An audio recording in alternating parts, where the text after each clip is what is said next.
Ngayon guys, nasa harap natin ngayon yung Lexi 155. Sikat na sikat to ngayon.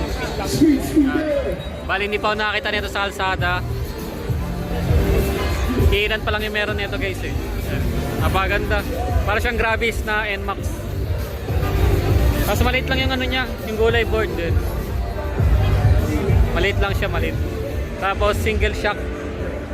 Tapos yung mags niya parang Aerox, pero manipis lang.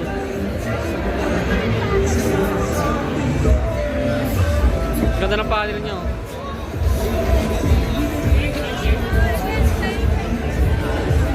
Ito yung harap, para siyang Gravis na NMAX B1, parang gano'n. Sa single shock, naka single shock siya. Nasa luwag pa ng ano nito guys, pwede ka mag Victor. Ang pakuluwag. Pwede ka mag Victor dito, lalaki mo yung gulong sa likod. Napakaganda yan. Nalawak din to. Tapos pwede ka mag-charge. Ay, charger na siya. Malit nga lang yung lagayan dito.